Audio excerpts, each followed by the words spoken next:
Hablar con Diego Genú. ¿Cómo le va, Diego? ¿Cómo andás, Pedro, querido? Recién decíamos, en vez de esperando a Godot, era esperando a Genú. Se me hizo un poquito tarde, unos minutitos, pero bueno. No, pero por eso. Estuvimos charlando, hicimos la previa con Justo. Y te quería preguntar para empezar, ¿no? Yendo más a lo más coyuntural, porque la Argentina cambia todo de una manera vertiginosa, ¿no? Sí. ¿Qué leíste vos en este cambio de gabinete que vimos este fin de semana, ¿no? Con la salida de Francos y el ingreso del carinismo en estado puro, ¿no? A la jefatura de gabinete. Sí, a ver, todavía no terminó la jugada, me parece, el rediseño del gabinete. Hay que ver si esto termina acá o no, porque justamente como vos decís, lo que hoy decimos, la semana que viene, si hay novedades, puede ser rediscutido, repensado. El primer perdedor es Mauricio Macri, que se entera en el mismo momento en que se reúne con Milei, con el presidente, el viernes pasado en Olivos. Macri pensó, ahora sí, me toca a mí tener mayor injerencia. Macri la semana pasada en Chile había dicho que Milei lo había llamado para agradecerle, para decirle, usted estuvo cuando parecía que todo se terminaba. Así lo contó Macri en Chile en un foro organizado por el pinochetismo, por la gente que en su momento estuvo con Pinochet y hoy está con Kast o estuvo con Joaquín Lavín. Esto es importante porque vienen las elecciones en Chile en 2 semanas nada más y Macri pensaba, bueno, ahora sí empieza el cogobierno, el takeover, porque estuve cuando Milei me necesitó. Bueno, ahí me parece que hay un primer gran dato. Otra vez se rompió, duró nada, el idilio, el romance, la posibilidad de un diálogo más fructífero. Llamó la atención que eso lo diga Macri después de la elección, ¿no? Porque Sí. uno pensaba, y el análisis me parece más preciso en ese momento, era, bueno, claramente la victoria electoral de La Libertad Avanza obtura ese deseo que tiene Macri, ¿no? De entrar al gabinete o meter la cuchara. Sí, lo que pasa es que la victoria fue impensada para todos. Y eso mismo lo decía Macri. Tiene una segunda oportunidad impensada hasta para él, ¿no? Entonces, no abundó Macri en qué estado estaba Milei antes de la elección, pero con esa confesión, ese sincericidio ahí en Chile, que es más importante incluso que lo que dijo a través de X, bueno, Macri estaba diciendo, Milei estaba escupiendo sangre, estaba muy debilitado y en ese momento lo fui a ver. Ahora me va a pagar y por eso me llamó. Entonces, ¿por qué digo Macri es el primer derrotado? Porque por un lado no tiene participación accionaria. Santilli es alguien del PRO que está pintado de violeta hace mucho. Antes de ser candidato de La Libertad Avanza ya Santilli estaba muy identificado con Karina Milei, con el presidente, y además nunca se llevó bien con Macri. En la lista de espiados durante el gobierno de Macri estaba Santilli. Entonces, si uno hace abstracción de qué pasó en los últimos 6-7 años, puede pensar Santilli es de Macri. Santilli hace rato que no es de Macri y es de Milei, de la hermana de Milei. Entonces, Macri, por un lado, no tiene un mayor lugar con la incorporación de Santilli como ministro del Interior, y por otro lado pierde un aliado, que era Guillermo Francos. Un aliado que le costó mucho a Macri conseguir. Ese vínculo entre Francos y Macri era también muy malo. Cuando uno hablaba con la gente cercana a Francos, hasta la reconciliación, que debe haber sido Francos-Macri, estoy hablando, hace 2 o 3 meses, Macri estaba lleno de enemigos en el gabinete de Milei. Santiago Caputo, Guillermo Franco, Karina Milei, ¿no? Bueno, el único que le había tendido un puente había sido Guillermo Francos, y Macri se entera en esa reunión que Francos estaba de salida. No solo eso, sino que en lugar de Francos aparece el vocero de Karina, el vocero del presidente. Entonces me parece que ahí está lo primero. ¿Te sorprendió que públicamente haya dicho que propuso a Horacio Marín para el cargo de jefe de gabinete? Sí, me sorprendió, no sabía que lo imaginaba, pero a ver, sintoniza más con la idea de Macri. Claro. Macri tiene la idea de un gobierno empresario, ¿no? Pero con CEOs. Esto ya lo vimos no hay una idea demasiado novedosa en Macri, ¿no? Si hay algo que distingue, me parece, a la política argentina es que pasa el tiempo y no aparecen ideas nuevas, a un lado y al otro. Macri, otra vez, con Horacio Marín, que uno puede decir es un tipo reconocido en el sector privado, porque viene de Tecpetrol, porque está a cargo de YPF, porque conoce, porque no la privatizó, que era la idea de Milei, pero si vamos a las ideas de Macri, bueno, ya Macri tuvo a Aranguren en su momento, ya Macri estuvo lleno de CEOs en su gabinete. Entonces, 7, 8 años después, ¿qué tiene Macri para ofrecerle al gobierno, al ejecutivo, a la política? CEOs, ¿no? Esa es su idea. Sorprende, sí, porque no conocíamos de que tenía un buen vínculo o lo estaba promoviendo a Horacio Marín para jefe de gabinete. Lo que quizá también sorprende es, bueno, unos segundos duró la victoria de Milei, la tregua interna en el frente de la derecha, y ya vemos que está todo bastante estallado, ¿no? ¿Por qué? Porque Milei no cede, sobre todo porque Karina no cede. Entonces, ahí hay un perdedor que es Francos porque tenía un vínculo con Estados Unidos distinto al de Caputo. Entonces, eso hacía presumir que Santiago Caputo ganara posiciones. Yo todavía no lo descarto, que aparezca Santiago Caputo en un lugar de poder. No solo porque es alguien que siempre fue importante, sino porque es el hombre de Trump, ¿no? O es el hombre que eligió Trump. Va a tener que elegir otro hombre Trump si Milei no le da el poder que está reclamando Santiago Caputo, Barry Bennett, Leonardo Scaturice, otros empresarios de medios ligados a Milei que lo ven a Santiago Caputo como alguien importante, ¿no? Entonces, ahí hay que ver si Santiago Caputo queda al margen, herido, se va del gobierno o le dan. Bueno, ese es un punto interesante porque estamos viendo todavía el proceso de ese cambio de gabinete, ¿no? Todavía falta que se vaya lo formal, ¿no? Que se vaya Patricia Bullrich, que se vaya Luis Petri, se va a ir también Cunio Libarona. Entonces, creo yo que en diciembre recién vamos a tener los nombres definitivos, ¿no? de ese equipo ministerial. Sí, es inestable el equilibrio interno. Macri perdió y ahí podemos decir que no hay mucha novedad, porque es cierto que cuánto le sumó el macrismo al triunfo de la Libertad Avanza en todo el país. 5 puntos, 3 puntos, 2 puntos. Imposible de precisar, pero es un triunfo todo de Milei, ¿no? El de la semana pasada. Parece que ya hubiera sido hace 1 o 2 meses, pero fue hace nada más que 8 días y es un triunfo de Milei puro.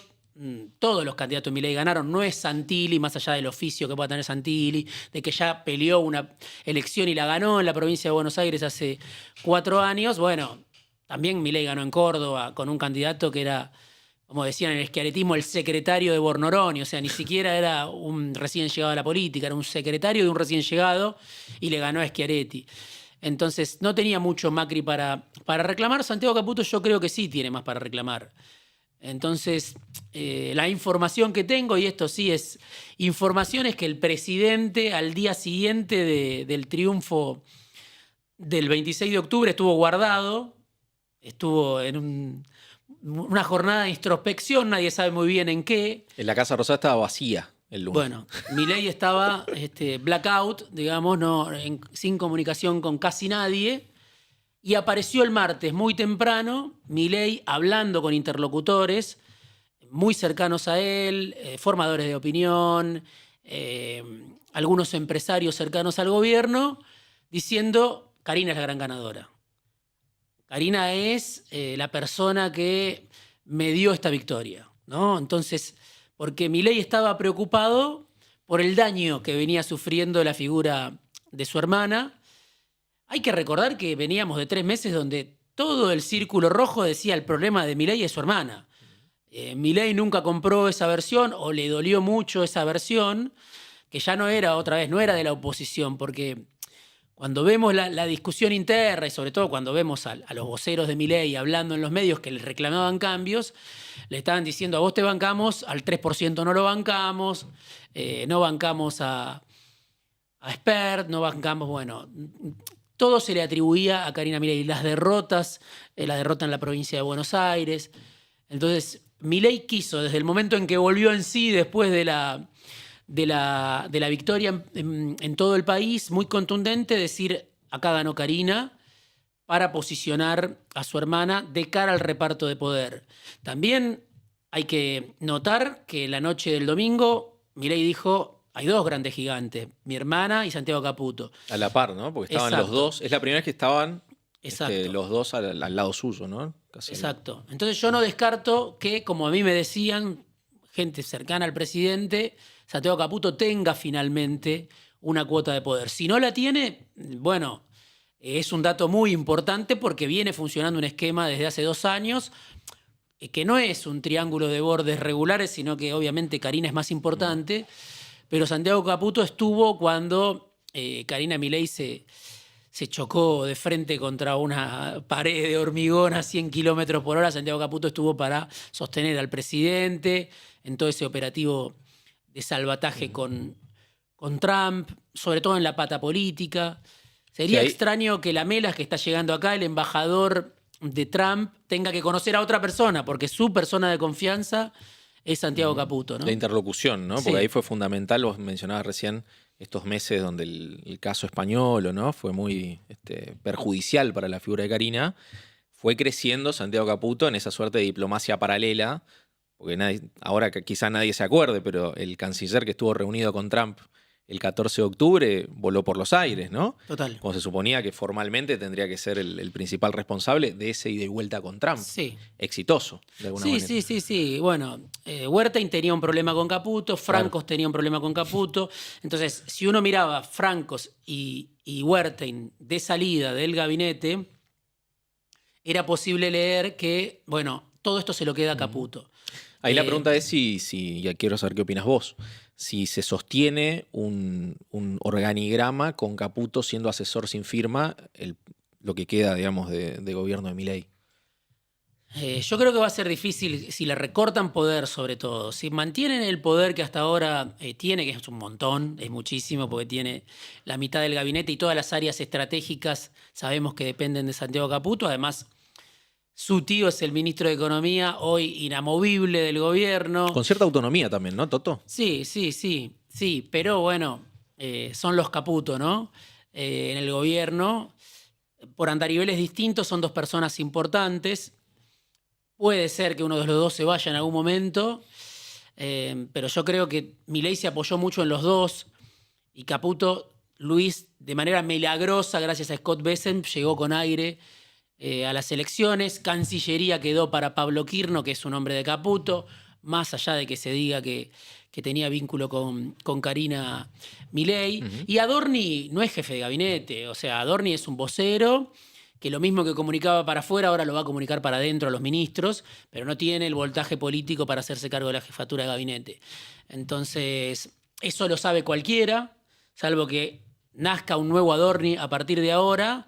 Todos lo saben, todos los gobernadores, todos los dirigentes del colaboracionismo saben que hay que hablar con Santiago Caputo y con Luis Caputo, que es el que tiene la firma para los fondos. Entonces, sería extraño que Santiago Caputo pierda más poder, que esto termine en una venganza interna. Creo que iría contra las pretensiones de Milei de iniciar un nuevo gobierno. Pero por eso, hasta ahora, todo es ganancia para Karina y los Menem. Y parece muy poco para Santiago Caputo. Hay que ver si esto termina acá o se completa el rediseño del gabinete con otro lugar. Pero a Adorni nadie cree, nadie lo toma en serio, como creo que tampoco nadie tomaba en serio a Francos. Si bien es una persona con mucha más trayectoria política, Franco tuvo un problema, que era que las decisiones no las tomaba él.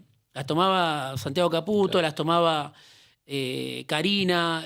Los gobernadores hablaban con Francos y lo que Francos les decía después no se cumplía.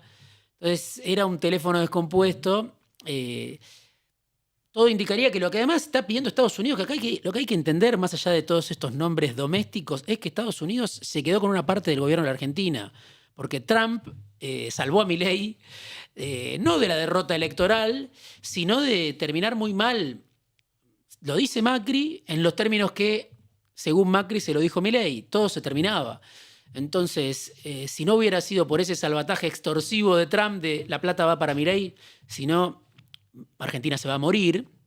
Bueno, si no hubiera sucedido todo eso, que además tuvo efectos electorales seguramente. No sé qué tan decisivos fueron, pero sin duda fueron muy importantes para que Milei llegara con vida a la elección. Después creo que también tuvieron un efecto electoral, aunque quizá menor. Lo más importante es que hubo una ventana de tiempo de 3-4 semanas, que si no aparecía Trump la madre patria a salvar a Milei. Milei ni él sabía dónde terminaba, porque se había quedado sin dólares, porque la espiral de inestabilidad había ascendido muchísimo, porque el riesgo país volaba, porque las bandas no existían más, ¿no? Y todo el poder local también lo veía eso. Y por eso hacían planes, y por eso Schiaretti la Asamblea Legislativa, y por eso tantas cosas. Bueno, ese punto está bueno, ¿no? Porque recién hablábamos del desencanto de Macri, ¿no? Ante este devenir. Sí. ¿Es también el desencanto de cierto sector del establishment, ese desencanto de Macri? ¿O Yo no creo necesariamente? que no. Yo creo que no. Macri me parece que vale cada vez menos. Incluso cuando viene Barry Bennett, el enviado del trumpismo, de CEPAC, y tiene esa famosa reunión, varias reuniones con gobernadores en las oficinas de Santiago Caputo en Puerto Madero, con la traducción de una ex periodista de Infobae que se llama Soledad Cedro, que también forma parte de CEPAC, porque él habla en inglés y vino a dar sus sugerencias y recomendaciones sobre lo que debía hacer Argentina en inglés. Bueno, en esas reuniones, Barry Bennett dejó en claro que le importaban más los gobernadores que Macri. Barry Bennett no se reunió con Macri. ¿Por qué? Porque los gobernadores son los dueños de los recursos naturales en la Argentina. Y a Trump le interesan muchas cosas. Una de las cosas que le interesa son los recursos naturales. Desde la reforma del año 94, reforma de la Constitución muy elogiada, pero que es una reforma liberal que le dio los recursos naturales a las provincias, y eso permitió que tuviéramos en la Argentina en los últimos años gobernadores ricos, gobernadores petroleros, ¿no? Gobernadores mineros con recursos en sus provincias, en el marco de un Estado nacional que a veces no tenía esos recursos, ¿no? Entonces, yo creo que fue un error garrafal de esa reforma de la Constitución que nadie discute, pero que explica por qué hoy a Trump y a Barry Bennett y a Estados Unidos lo tiene sin cuidado los tuits, los pataleos de Macri, y lo que le importan es hablar con Carlos Sadir, el gobernador de Jujuy, porque tiene el litio, hablar con Gustavo Sáenz de Salta porque tiene el litio, con Nacho Torres de Chubut porque tiene el uranio. El poder, ¿no? real, ¿no? El poder de las provincias en una Argentina liberal, que es liberal desde el año 94 en muchos sentidos, más allá de que sabemos que pareciera que el liberalismo renació ahora con Milei o con Macri, pero desde el año 94 esa reforma sentó las bases de una Argentina donde los recursos naturales son de los gobernadores, y el poder central, que es elegido, el presidente, la presidenta, tiene un poder acotado por esa reforma. Y eso es algo que nadie tocó, que nadie pudo discutir. Obviamente, reformar la Constitución no es sencillo. Sacar una ley es una odisea, salvo para Milei, pero una ley como el Decreto 70, pero en general es muy difícil, y eso está ahí inalterable, por lo cual yo creo que cuando hablamos de Karina, Adorni, Santiago, Milei, Santilli, son personajes casi anecdóticos, te diría, en esta gran historia de una Argentina con transformaciones muy importantes hace 3 décadas, y ahora otra vez a las puertas de grandes transformaciones. Eso es lo que quiere Milei, lo que quiere Trump. Bueno, eso a ese punto, porque mencionaste a los gobernadores, sí, que son actores centrales, sí, sin ir más lejos, el jueves pasado estuvieron, tremendo, la mayoría estuvieron. Tremendo, esa foto me parece una foto impactante. Sí. No es una foto menor porque había 3 gobernadores antes de la elección. Sí. Le costaba horrores, vos lo sabés muy bien, Pedro, le costaba horrores a Lule Menem que alguien lo vaya a visitar. Y ahora estaban todos ahí, desesperados, y los que no estuvieron porque no los invitaron. Convocados, el dato es que convocados por francos y por catalán, porque ahí también el problema que decís vos, ¿no? La interlocución con los gobernadores. Franco fue víctima de esas confusiones, ¿no? Sí. Y un poco el otro día pasó lo mismo. Yo tenía el dato de que habló Milei de parte del gabinete, y que el otro que tomó la palabra, el único, fue Santiago Caputo. Lo mismo me dijeron a mí. Claro, ni siquiera fue Guillermo Francos, que suponía que era el jefe de gabinete en ese momento. Sí. ¿Cómo ves a los gobernadores de cara a esta discusión respecto de las reformas estructurales que quiere implementar Milei? Bueno, habrá que verlo, habrá que ver exactamente cuáles son esas reformas. Creo que la reforma laboral siempre es más espinosa, ahí juega la CGT, hay que ver qué diálogo tiene la CGT con algunos gobernadores, La reforma previsional, sabemos que es un tema sensible. Que la patearon, ¿no? Porque sí, de alguna manera son conscientes de que puede llegar a es un tema sensible. problemas. Pero yo creo que en general, si Milei se da otra política con los gobernadores, deja de tratarlos de ratas y empieza a drenar cierto flujo de fondos, están para acordar con el gobierno, están para acompañar, la mayoría de ellos, ¿no?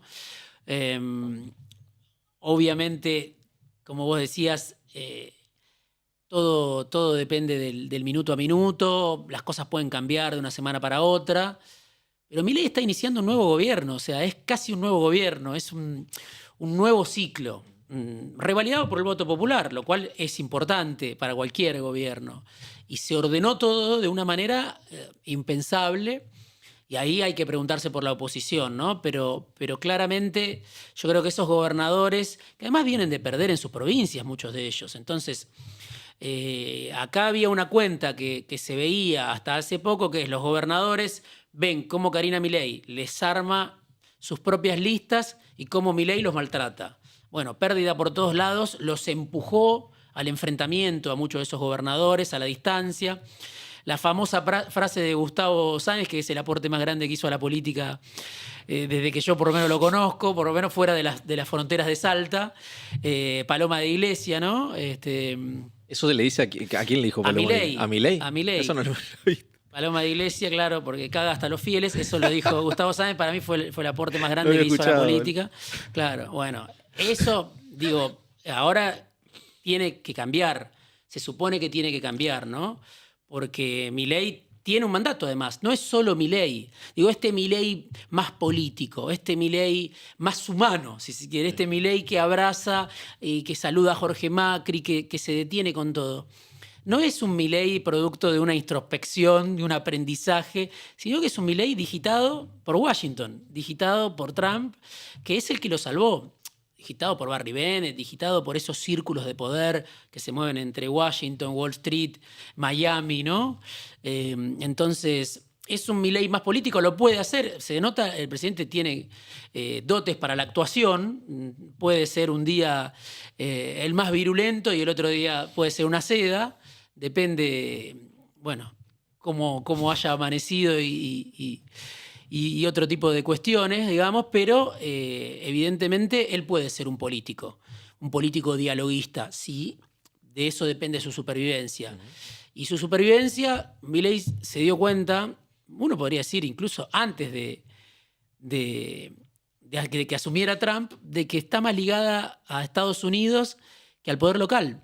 Decidió jugarse un pleno a eso y no le salió mal.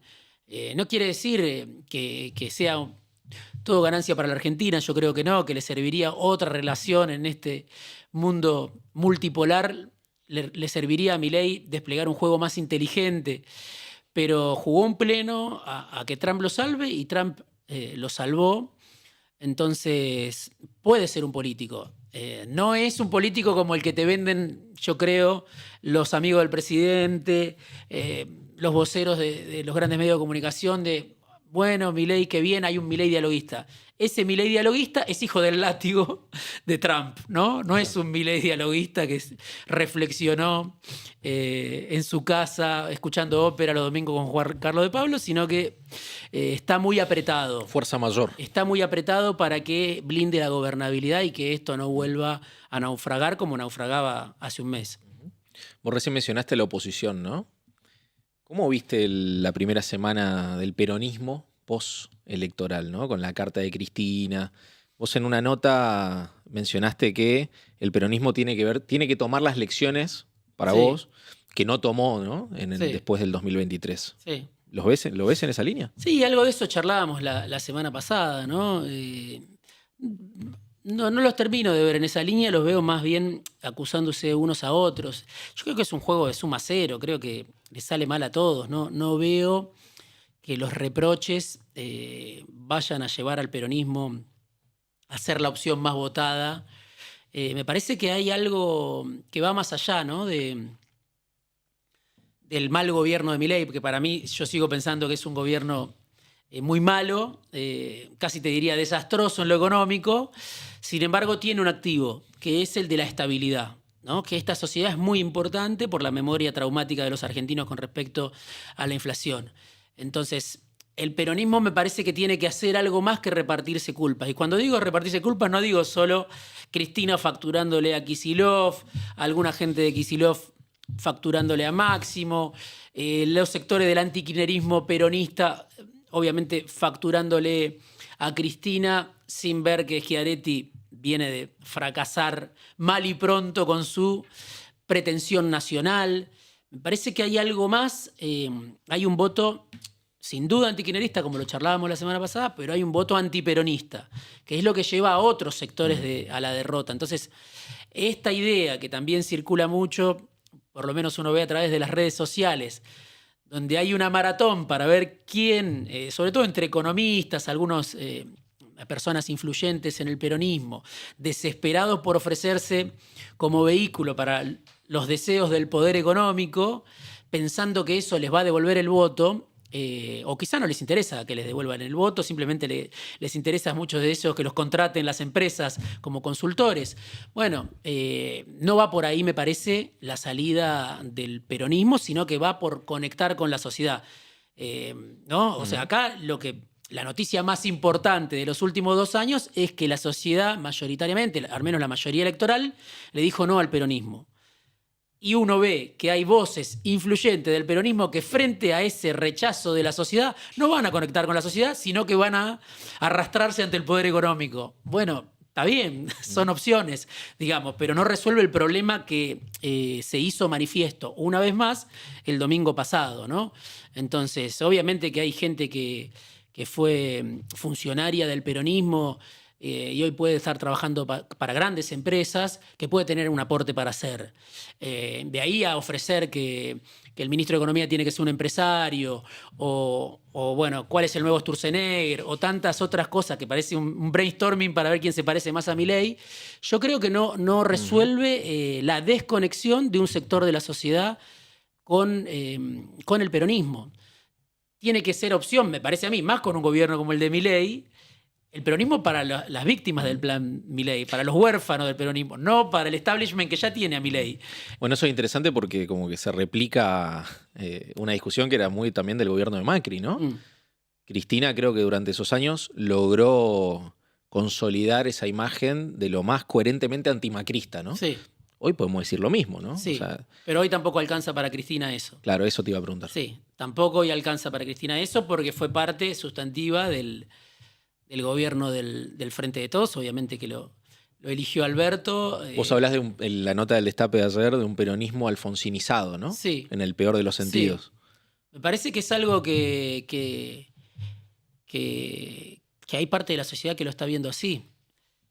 Desde que tenemos uso de razón muchos de nosotros, el peronismo era el control de la crisis y el alfonsinismo, el radicalismo, que hoy prácticamente no existe más como fuerza nacional, por lo menos no existe más como fuerza con capacidad de gobernar Argentina. Después puede existir en los municipios de todo el país, puede gobernar intendencias, incluso gobernaciones, y puede haber crecido en algún momento. Ahora, nadie elige a un radical en la Argentina desde 2001 para presidente. Entonces, tuvo que ser Macri, que humilló al radicalismo, obviamente fue Alberto. Y acá hay un tema central que es para discutir, para pensar, pero no para menospreciar, si no está cambiando la percepción de gran parte de la sociedad con respecto al peronismo y el control de la crisis. Porque es cierto que el peronismo no se fue en helicóptero, pero también es cierto que terminó con 200% de inflación, que no es un dato menor para la memoria traumática de los argentinos. Y además eso que podría decir, bueno, el enojo con el peronismo, con la falta de liderazgo, con las peleas de Alberto y Cristina, con Guzmán, con Massa, con Bataki, bueno, todo ese enojo fue de ese momento. Bueno, no. 2 años después de este gobierno, que no deja conforme a casi nadie, porque no deja conforme a casi nadie, con ese dólar planchado, con este dólar barato ficticio, etcétera, con salvataje atrás de otro, con una segunda recesión, con todo lo que ya sabemos, además de la represión de Pablo Grillo, digo, de todo este cuadro de los jubilados, las personas de discapacidad, todo lo que sabemos y de lo cual nos ocupamos, la sociedad eligió a Milei. Entonces, si no se puede mirar que hay una valoración muy negativa y que esa valoración negativa tiene que ver, yo creo que no solo con las peleas de líderes o endogámica, cortocircuito, la culpa es tuya, sino con la memoria inflacionaria de los argentinos. Entonces, por eso digo, me parece que hay que prestarle atención a eso, que el peronismo no le quiso prestar atención, 200%, y la conclusión fue estuvimos a 3 puntos de ganar. Pero, como decíamos también la semana pasada, en el marco de una polarización como la que sigue existiendo, más allá de que mucha gente no va a votar, pero las dos opciones mayoritarias son peronismo y mileísmo, se vota una cosa o se vota otra. Entonces, no es que hay que estar de acuerdo con todo para votar al peronismo, no hay que estar de acuerdo con todo para votar a Milei, se vota al menos malo, se vota al que uno piensa que va a hacer menos daño a la Argentina, no tanto al que va a mejorar tanto la situación de la Argentina, de los argentinos, de las argentinas. Bueno, creo que es eso. Entonces, está otra vez sobre la mesa esa cuestión de que la estabilidad a cualquier precio, garpa, ¿no? Incluso aunque todos los días nos enteramos de compañeros, compañeras que van perdiendo el laburo en nuestro oficio y fuera de nuestro oficio, o que no les alcanza, o que tienen 3 o 4 laburos. ¿Y crees que esa estabilidad es suficiente en términos sociales para que esa sociedad tolere, digamos, las reformas que quiere plantear Milei ahora? No lo sé. Yo sigo pensando que este modelo es inviable, pero hay que ver si no cambia el modelo. Me refiero sobre todo al dólar barato. Si no es que empezaron a soltar el dólar por orden de Scott Bessent, que empezaron a acumular reservas. Eso mencionás, claro, me parece clave, ¿no? Hay que ver hasta dónde hay un nuevo esquema. En lo político y en lo económico, que yo pienso que es más importante en lo económico que en lo político. Entonces, hay que ver. No sé si la sociedad va a seguir bancando. No sé si Milei va a seguir ahogando a la sociedad como lo vino haciendo hasta ahora con este dólar inviable que favorece la importación, que favorece comprar del otro lado de la frontera, que mata a la industria, que incluso castiga a los exportadores. O sea, es un esquema que no da para más.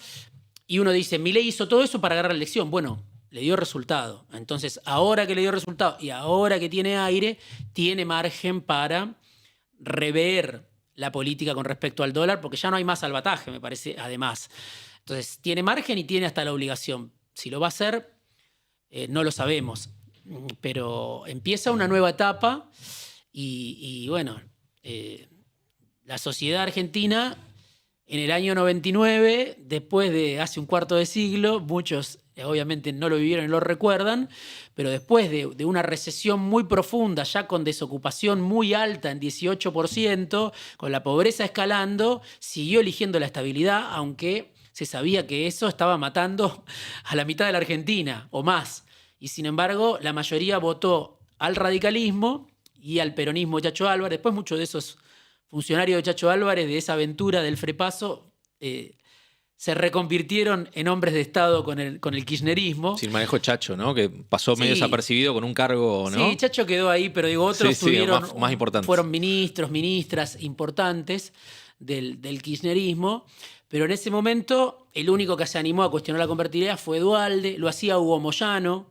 Me acuerdo de que en ese momento Moyano, incluso Duhalde, hablaban de Juan Pablo II, que hablaba del jubileo de la deuda. O sea, decían verdades incómodas para esa Argentina menemista. De la Rúa y Chacho Álvarez dijeron, nosotros vamos a seguir hasta la muerte con la estabilidad y, bueno, hasta la muerte, o sea, hasta la puerta del cementerio, se fueron en helicóptero.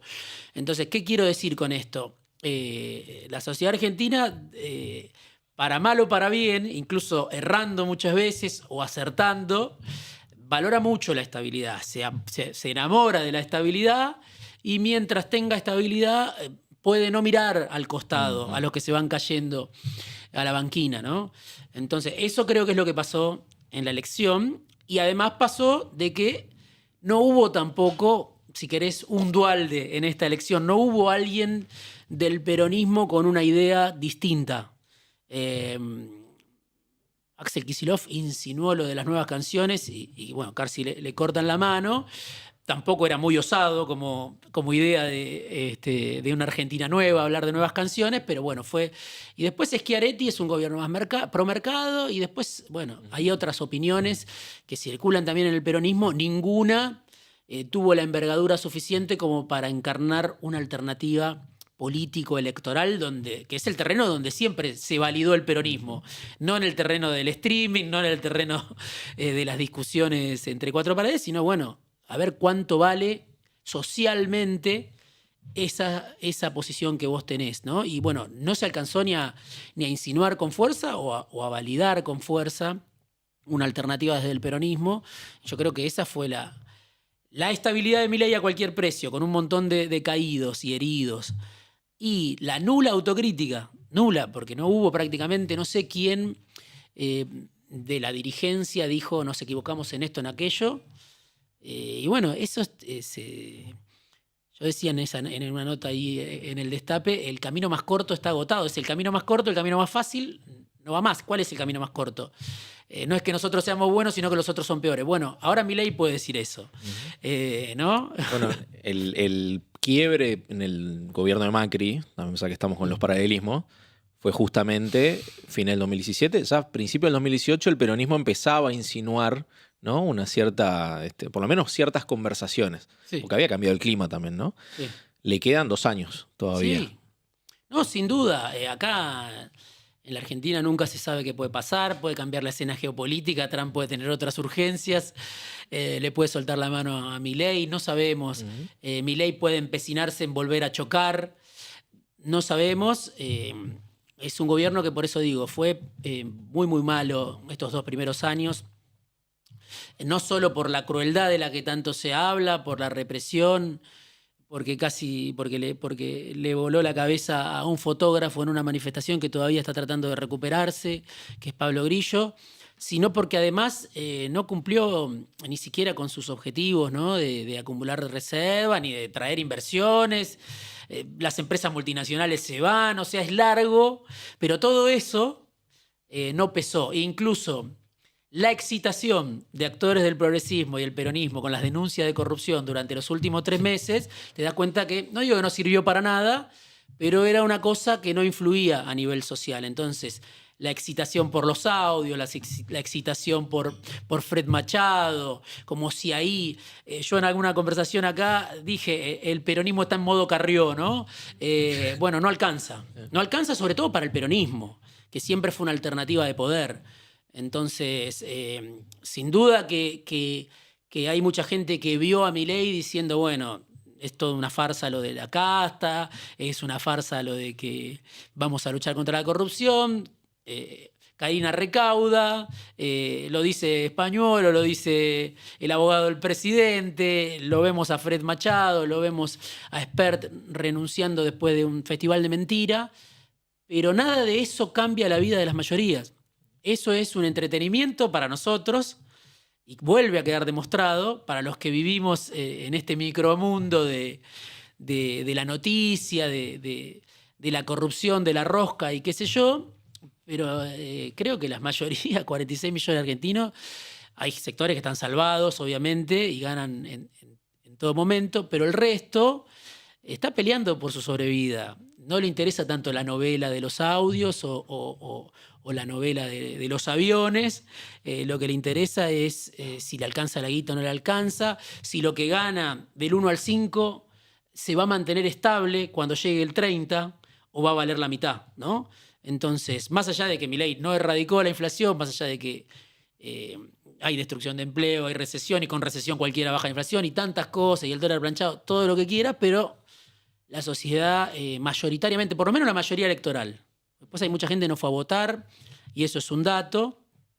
Pero bueno, ahí hay una pregunta. Los que no fueron a votar, ¿hubieran ido a votar al peronismo? Si hubieran ido a votar al peronismo, ¿por qué no fueron? ¿No?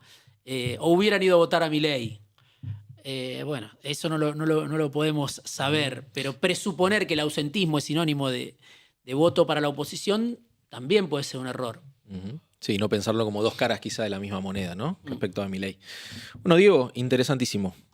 Espero ansioso el lunes que viene a ver cómo sigue, porque esto es, cada semana cambia el escenario Sí, hay cosas que permanecen grados. estables. Sí, hay cosas sí, que sí. permanecen estables y a veces, nos confunden. Incluso una elección tan importante como la de la provincia de Buenos Aires, que muchos pensamos, bueno, acá cambió la tendencia, después puede ser un fenómeno que tiene sus límites también. Entonces, me parece muy importante y no se puede menospreciar que votó la sociedad argentina. Y ahí hay que sacar lecciones, me parece. Todos, la dirigencia política, los que tratamos de interpretar y descifrar a la sociedad argentina y de contar lo que está pasando, tenemos que tratar de abrir los ojos para conectar con el malestar, y no para avalar lo que la sociedad argentina vota, sino para Claro. tratar de entender y salir de nuestras microcertezas, ¿no? Ese es el desafío, me parece. Gracias, Diego. Gracias, Pedro. Nosotros nos despedimos hasta el jueves que viene para más Zona de Giro.